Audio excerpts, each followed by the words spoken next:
Welcome into the show. What's going on, everybody? I'm Wes Moore. It is More Sports. Glad you're with us for another night. And what a busy day today. It's one of those kind of trifectas where we had Razorback basketball getting ready for a top 25 matchup with Alabama. Got to hear from one of the assistant head coaches. Also, got Razorback baseball just returning from Arlington. Kevin Bohannon's going to join us in a bit. He was down in Arlington, and we'll get his thoughts on the Diamond Hogs taking 3 out of 4 down there. And we had Razorback football. The coaches spoke today.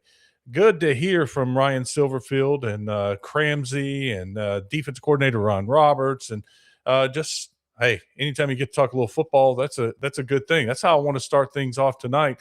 One of the first things that came out was Coach Silverfield talking about quarterback competition between AJ Hill, KJ Jackson, AJ KJ.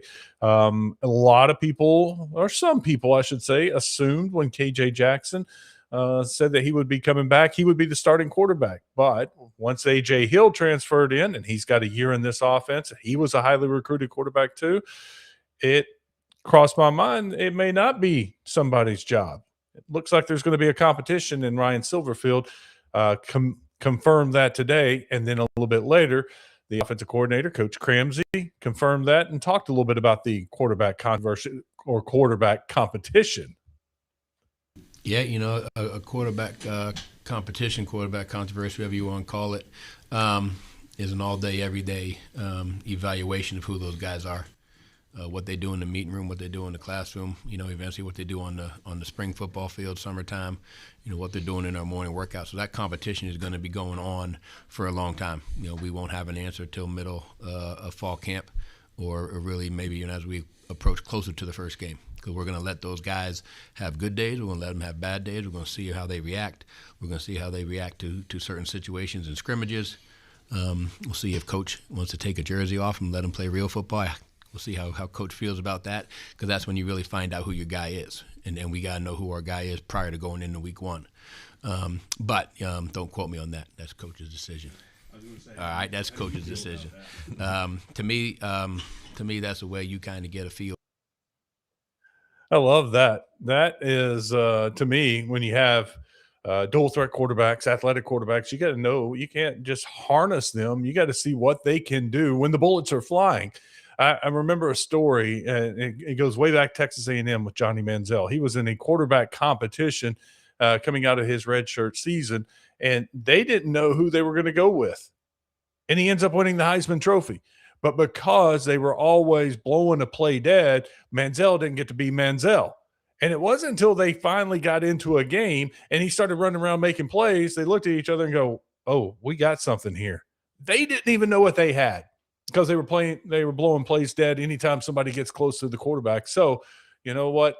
Sometimes it's a fine line. You got to juggle it, risk versus reward. You don't want to get the quarterback hurt, but you got to know what you have before that first game. Well, maybe not the first game for Arkansas, that second game when things start getting a lot tougher for Arkansas. But I like the fact that Coach Cramsey was like, maybe we take that green jersey off and let these guys play a little bit. Another thing that Arkansas is having to do, and if you watched my interview with Coach Silverfield a couple weeks ago, if you haven't seen it yet, part 1, part 2, it's available on More Sports on YouTube. Sit down interview with him. Really enjoyed my time with Coach Silverfield, but he harped on it when I talked with him, and he harped on it today. And it's about you got to change things inside the building, inside the locker room. You've got to create a new atmosphere and a new culture. Yeah, we've talked about it even from the last press conference here, which was just over 2 months ago, about changing the mentality, right, and getting everybody to buy in. And coaches use the word culture all the time. It's a buzzword that they throw out. But what is it really? And I always told you guys this, like the culture is the guys in the locker room, right? And what we're doing every single day and as coaches presenting and showing. But the players have had this great mindset of, listen, whatever happened in the past, everybody's got a clean slate. Okay, I don't care if you were a starter at another SEC school. I don't care where you coached last year or what it looked like. I don't care if you were a scout team walk-on. Everybody's coming here with a clean slate.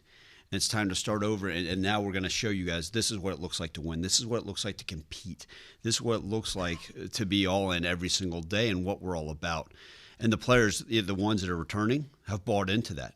because you talk to them, and again, I will always tell you guys this: like, I've got so much respect for everybody that came before me, whether they won or lost games, whether they coached, whether they played, everybody that was a part of this foundation prior to me getting here. A lot of respect for them.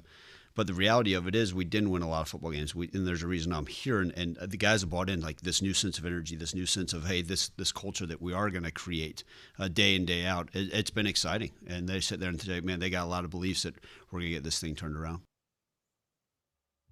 Yeah, wipe the slate clean. I think a lot of fans were ready to wipe the slate clean after 2-10 last year, but the players are. Think about, no matter how bad you want to forget about last season, the players want to forget about it even more. They lived it every single day, week after week, loss after loss. So the guys that are coming back, it's a breath of fresh air, and it's a new opportunity for them. And it's an opportunity for some of those guys that went to Arkansas. They went to help Arkansas build something. And a lot of these in-state kids, they have a little pride, and that pride took a shot last year. Now they got a chance just to forget all about that. Let's start fresh. Let's start something new and build something new at Arkansas. And I'm glad to hear that he believes that they are buying in. We'll hear from Coach Cramsey and more in just a few minutes. I also want to thank our sponsors. You see the ticker at the bottom of the screen. Centennial Bank is proud to sponsor the ticker for more sports, and Centennial Bank is proud to serve you. They've been doing it for years in Arkansas. It's all about strength, consistency, and a commitment to building trust. For generations, Arkansas has relied on Centennial Bank for steady guidance, local decision-making, and financial solutions that stand the test of time. From personal banking to business and home loans, Centennial Bank is built on relationships that last. Discover the strength of a bank that believes trust is earned every day. Visit my100bank.com or stop by your local Centennial Bank. Another thing that we're always concerned about these days is security. When it comes to protecting my family, what matters most, I use A+ Alarm and Security Services. I've used them for over 20 years. They installed my alarm system and my camera system. They'll do residential, commercial security. A+ Alarm delivers reliable protection you can count on. A+ Alarm truly is the key to peace of mind. Call them at the number on your screen. Just go to the website, aplusalarm.net. And Gwatney Buick GMC brings us all of our interviews. We'll have Kevin Bohannon coming up here in a few minutes. And right now is a great time to trade up at Gwatney Buick GMC. You may be right side up in your payments, but they'll help you, or you could be upside down. They'll help you get right side up at Gwatney Buick GMC. Bring your tax return information to Gwatney Buick GMC. They will match it up to $1,000. And they have some great deals besides that right now. Right. They got the Sierra 1500 crew cab elevation model, 0% financing up to 20% below MSRP. What about a Buick? You can get a 2026 Encore Preferred or a 2026 Invista Preferred as low as $199 a month. Go to 5700 Landers Road in North Little Rock, or go to the website, Gwatney Buick GMC. Visit them. Tell them you saw the ad on More Sports. You're excited that they sponsor More Sports and you want to pay it forward. Go visit them. Tell them you saw them, me talking about them, and check what they got. Maybe time for a new car or a used vehicle. They got plenty of those too. But go see them at Gwatney Buick GMC. All right, let's come back. And let's hear from Tim Cramsey. And this has been talked about a lot. What kind of offense do they run? What is it that they're trying to get done? What did he do at Memphis? What did you want to do at Arkansas? So here's a little bit on the offensive philosophy. Patiently aggressive. We're going to be patient and we're going to be efficiently explosive. Okay, so that is kind of our philosophy on the offensive side of the ball. We got to be great in situational football. We got to be great in third downs. We got to score touchdowns in the red zone. Most important, we got to own the football. We got to hold on to the football with that type of philosophy. And as far as our quarterback, we put a lot in the system on the quarterback. He has to be able to do a lot. He has to be able to put us in the right situations. I give the quarterback a lot of freedom as far as I use terms like tool belts as to what he can get to in certain situations against certain looks. So we put a lot on the quarterback as far as production, as far as skill set, but most importantly as far as the mental side of the game and making sure that we are in the right play at the right time. Yeah, so being the quarterback at the University of Arkansas is going to be very important. And so now they have a very important decision to make, and two guys that are going to be battling for it. And I love the competition aspect because neither guy can just relax. It is going to be constantly trying to improve and get better. And I think these two are going to make each other better. And we'll see who turns out to be the starting quarterback for Arkansas. Long way to go. Had a caller on the buzz today. Want me to predict the record? I'm like, I don't even know who the starting quarterback is. I don't know anything about this defense. There's like 20-something transfers on the defense. Let's go through spring ball. Let's see what these guys look a little bit. And let's go through summer. Got a long way to go before September gets here in that first game of the year. But it's going to be fun covering it, watching it, and seeing if this team can truly be better this next season and do a little better than 2-10. All right, let's change gears. Let's talk a little baseball. All Arkansas, all sports. It's more sports.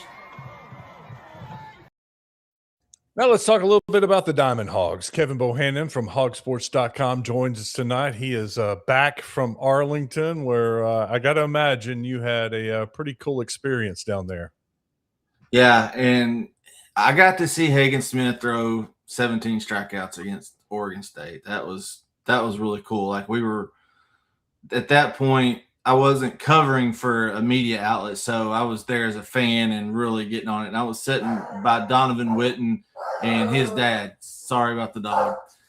But yeah, we got to really experience that as a fan. And, you know, to get to see the crowd over 22,000, that was really big for, you know, get to look at that this weekend. It was really awesome. 22,000, and I've heard estimates of 85% were Razorback fans. Is that correct? Yeah, I would put it at a conservative 80%. So yeah, you're looking at 16, 17,000, 18,000 Razorback fans. Yeah, there was a lot of Woo Pig, a lot of red in Arlington this past weekend. Well, let's get to the game and the team itself. I thought the pitching was good. I mean, Dietz had a rough outing. Cooper Dawson had a rough outing, and I think they both have something in common, haven't pitched, you know, competitively for a while due to injuries. They may have been a little jacked up, a little juiced up, and may have been overthrowing a little bit. Besides that, I thought pitching was outstanding. Yeah, you know, both guys got up to 97 miles per hour on the radar gun. So that just shows you they lived up in the zone a little bit. It was really tough to, you know, really kind of harness the command at the top of the zone. So, but the pitching staff as a whole limited teams to a 157 batting average. I mean, that's really good. They walked more people than they allowed hits. That wow. Just shows you how good the stuff was. Yeah, you know, Dawson ran into some issues. Eves had little nerves when he got in there, but he retired 7 of the last 8 that he had against Texas Tech. And then how about the freshman on Monday? You know, Peyton Lee from Maumelle and then Mark Brissy from Fayetteville/Batesville did all around Arkansas's version of Kenny Powers, Ethan McIlvain. That was a fun thing. I didn't get to watch it, obviously, because it was not on TV and I had to get back home. But Dave Van Horn and Matt Hobbs found some new weapons this weekend. Tate McGuire, Ethan McIlvain, they're going to be relied upon to do some big things in the spring. Yeah, and you know, and I thought Colin Fisher, I mean, his outing on Sunday was awesome. Yeah, that's one of the things that it didn't really surprise me at all because of what he had done so far. It didn't surprise the coaching staff at all. He'd been my third starter since January when they came back. You know, I think you and I talked about it. I talked about it on Hog Sports Live that, you know, he's that third-year guy that's really taking that next step. You know, came out of Noble, Oklahoma, was a quarterback, left-handed pitcher. He could have gone and played college football. 6'3", you know, 210, 215, slings it left-handed, can move pretty well, pretty athletic. But so he's got that IQ that Matt Hobbs just loved. Matt Hobbs is a very cerebral pitching coach, and he likes cerebral guys on the mound. That's one thing, you know, about Gage Wood, Kevin Kopps, you know, those type, Connor Nolan, those type of guys that are really cerebral on the mound and aren't just trying to chunk it up there. But, you know, those really guys that learn how to pitch. You know, take McGuire into that right now because he doesn't have overpowering stuff. He's a big kid. He's, you know, 6'2", 6'3", but he's not going to blow it. He's not going to blow the doors off, but he knows how to pitch. And, you know, moving forward, that's the key is getting guys that know how to pitch and aren't just trying to throw. And that's one thing that Matt Hobbs as a pitching coach has really evolved and really learned how to get the most and tap into the potential of his pitchers on the pitching staff. And it's a lot of fun to watch. Yeah. We're going to see a lot of Gackle and Gibbler on Friday nights, you think? Sounds like it, yeah. And Gibbler was just nasty. I mean, the velocities ticked up a little bit. He was 92, 94. Last year, he would be 90, 92. So he'd put on some really good weight. That's the first thing I noticed, when I saw him, was the upper body strength that he had and being able to flip that slider in. Now, he's still a two-pitch guy. He's fastball slider combo. But if you can get out with two pitches, you're really good. I mean, that just shows you in the SEC, they want to say if you get a third pitch and you can command it, that's when you start really becoming a starter in a Power 4 conference, Power 5 conference like the SEC, ACC, Big 12. But, having that right-left combination, Gackle, I really wish he wouldn't throw his changeup so hard, because the board at Arlington read it as a sinker. And it really kind of has a two-seam movement to where it's going to have good arm side run, which is really the opposite of his four seam, which has, more takeoff, more rise on it. And it's got more horizontal movement, but he throws it so hard. He throws it like 88, 89, but it takes off just enough variance to where especially left-handed hitters have a lot of trouble with it, because out of the hand, look fastball, and then they're out front a little bit, and it just kind of freezes them right there. So, but he looked really good. Some rust, because remember, Wes, he's about a week behind, Dietz, Fisher, Gibbler, all the other guys, because he had a little issue, little small injury or sickness or whatever it was the first week of practice back early January. So I can see him really get going. But as far as confidence, it was a really good weekend for guys like Gackle, Gibbler, Fisher, even still leads to end, and then the guys on Monday for sure. Kevin, what about the hitting? There are a lot of guys left on base. It looked like to me at times they were trying too hard. Maybe all those home runs on Friday night, and then they started looking for a bunch more home runs. But just I thought this lineup was going to be and look, it's the first weekend, but I still thought we'd get more out of them this weekend. Yeah, I think it was a record for number of home runs hit for this particular series. In years past, you go down to Arlington, and if there's one or two home runs, you're like, wow, that happened. I saw Gage Wood his freshman year. Oklahoma State gave up a bomb that went 467 feet. He was put in a bad situation in that game. Might have been against Oregon State. I can't really remember, but it was a shot. I mean, it was a bomb.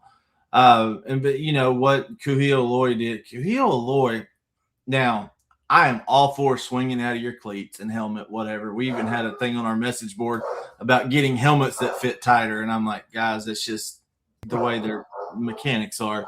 But you got to cut it down. You got to have controlled chaos and controlled violence. The best hitters have controlled violence. That's the way I describe it. Slade Caldwell was one of the best. Caden Wallace was one of the best. That they could swing as hard as they could and really be on a baseball and really be able to drive it to all parts of the field. And, the guys that can do that at a high level, hit for a high average, and they can hit for, a lot of extra base hits as well. So they've got to figure it out. There were some bad swings, balls in the dirt. Even Cam Kojal, who I think is one of the better hitters on the team, maybe the best hitter on the team, as far as being able to put a ball in play and everything, he had 2 hits going into Monday's game. Both were home runs. They were big hits, but he didn't look like the hitter he did last year when he hit 350. So, yeah, they've got to figure some things out. Coach Van Horn has the luxury of, getting guys on the bench if they, don't figure it out soon. Nolan Sousa had to sit down and look at a few things. And they got, a couple of young guys in there. But they've got some guys that really need to figure it out over the next 3 days. They got Wednesday and Thursday, and then Xavier comes to town. It's going to be a really good team. Damian Ruiz figured it out. That was a nice, pleasant surprise, because I don't think he did a lot in fall ball or in spring. And lights came on, he turned it on. Yeah, he was that guy that, I was talking about, like, left field was going to be a coin flip. And if, Oklahoma State might have started a right-handed pitcher, they were going to start Christian Turner. But, he figured it out, 13 straight attempts. Corey Stewart, who does a lot of statistical work, on Twitter, on social media and everything, That was the longest at-bat streak of reaching base in Dave Van Horn's tenure at Arkansas. I think Ryder Helfrich had a 10-game streak. Andrew Benintendi had a long one back in 2015, but 13 straight plate appearances with getting on base. He's hitting 600, 6 for 10. So he did what he had to do. Plus, I love him at the top of the lineup. He's fast. He has great reads. He has really good dirt ball reads, and he can read a pitcher. So he is a very cerebral base runner. That's what you need at the top of the lineup. So I think they're going to figure out positioning more. I like Helfrich in the 2-hole, Cam in the 3-hole, Mike Anu leading the team in RBIs, not hitting but 267, but leading the team in RBIs. I think he's going to be all right as well. Very, very. Why do you like Helfrich? Yeah. Why do you like Helfrich in the 2-hole? He can do everything. Okay. Every spot in the batting lineup has they have a job description, so to speak. Okay. Your 2-hole hitter can handle a bat through the zone. He can do just about anything, can bunt, hit behind runners, maybe even hit for power. Okay. It's really kind of evolved as baseball has really evolved. As velocities get higher and higher, there are only over 230 pitchers this weekend, West, that threw a ball 95 miles per hour or more from the pitching mound. That's ridiculous. So guys that can really control the bat, control the barrel, he's that guy. And he can do just about anything you ask him to do. And he's athletic. So he can run and he can steal bases, that type of thing. So it really sets up your RBI guys later in the order, like New and Kuhio Aloy and even Reese Robinette. So that's the table setter guy in the 2-hole. Anything to worry about with the Aloy and the hamstring? Just make sure that it's taken care of and he doesn't miss a month. That's the big thing that Dave Van Horn said after he pulled him from the lineup. If we put him back in there for one at bat, when they, going into, that second, his last at bat Saturday night and into Sunday, it really wasn't worth him going out there this early in the season. You want him ready March 13th when Mississippi State comes to Fayetteville for that first SEC series of the year. So making sure he stays, because he's missed a lot. First thing when you look at him, he's really bulked up. Is he too bulky? I don't know. I mean, these guys, they weight train, they lift. You lift and play baseball now. 80s and 90s, you didn't touch weights. Now you do. You can see that with the guys that are coming out there. Caden Bogenpole from Missouri State. Go watch him hit a baseball. He's like 6'6", 240, 250. Jack Caglianone from Florida that went to the Royals. I mean, just forearms the size of Michelin tires. So, these guys lift a lot of weights, and sometimes those muscles get a little tight and you had a little hamstring issue. Hopefully it doesn't become too big of a thing and he can work it out and be a big part of that lineup, because you saw the power, you saw the ability. I just think he needs to get more at bats and get some more reps in right field as well. One of the things I noticed with this team watching this weekend, they don't look like a baseball. They almost look like a football team. Their thighs, they don't miss a squat day. This was a big baseball team. And maybe not in physical stature, but they all were strong looking. Yeah, I thought back to the last time Arkansas had to go on the road for a regional was to Oklahoma State that year, 22, I think it was. And they had guys that were 6'5", 6'6", 6'8". I'm like, good night. They're just huge. And they had this weekend as well. Look at Oklahoma State. They got some really tall guys and everything. But, yeah, Arkansas, they look like they got a bunch of nickel backs out there that can play close to the line of scrimmage. Maybe some outside linebackers. You see 6'3", 220, 225. Ethan McIlvain, 6'4", 250. I mean, just big. And they're not fat. I mean, they just got a lot of muscle on them. And Ryder Helfrich as well. I mean, talk about a put-together specimen. I mean, and he's doing it all. I want to see him do well because of the chip he has on his shoulder, and he always plays like that too. 100 miles per hour, hair on fire. He caught 4 straight games. You hardly ever saw that in the past from a Dave Van Horn team. Just think about it. You've had guys, you've had a catcher that could go in and give a few innings, even when it was Helfrich. But he can catch every game if he wanted to. He won't, but I guarantee you he will if he wants to. Cabo, I appreciate it. It was good to catch up with you and hear about your experience in Arlington. Thank you for your time. You bet. Appreciate it, Wes. Strength isn't built by chance. It's built step by step, choice by choice. At Centennial Bank, we believe it's the everyday actions, done with care, done consistently, that lay the foundation for something greater. That's how we build trust.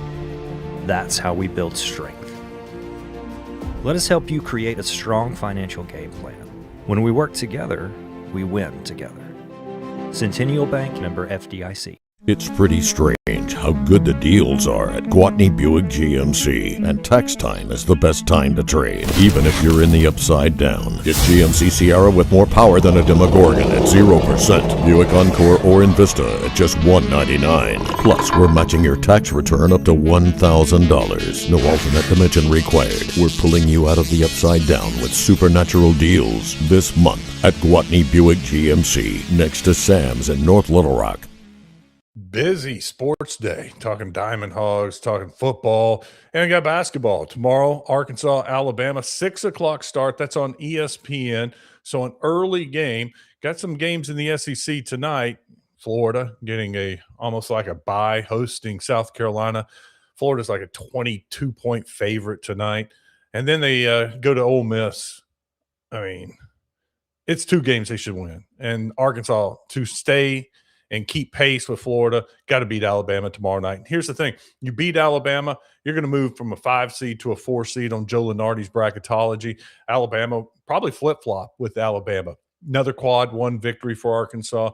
Small favorite. Alabama's favored by 3.5 on Bet Saracen. So very capable of getting it done. Alabama not as big as they were in years past, and not as big as they were earlier this season when they had Bediako. Now Bediako's gone. So Arkansas, I will say, Alabama is up there in the country and SEC, along with Arkansas in shots blocked per game. Arkansas has taken advantage the last 3 games of just getting to the basket, and not worried too much about having their shot blocked. Alabama's a little better at blocking shots, so that'll be a part of the key part of the game. And I hope Arkansas doesn't start trying to trade threes with Alabama. Arkansas has been making a living driving to the basket, not relying on threes the last couple of weeks. Alabama leads the country when you look at the number of threes that they take out of all their shots. 55% of their shots taken are three-pointers. Arkansas is way down, like 31%.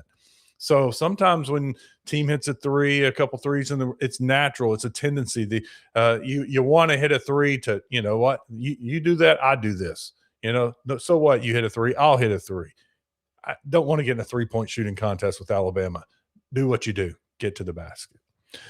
That's going to do it for tonight. If you like this video, give me the thumbs up on YouTube. If you're watching on Facebook or Twitter, go over to YouTube and subscribe to More Sports. Take a look at some of the other videos we have on More Sports. I mentioned the Silverfield interviews. Had an interview with Devo Davis last week. That was really cool. Last night, Monteric Busta Brown, caught up with him. He's going to be a free agent for the Jacksonville Jaguars. May re-sign with Jacksonville or maybe going somewhere else, but he's in line for a nice payday. And it was good to catch up with the former Razorback last night. Check that out if you haven't seen it yet. I appreciate you watching. Be sure to join us. Come back here for tomorrow night, and we'll have more sports. All Arkansas, all sports. It's more sports.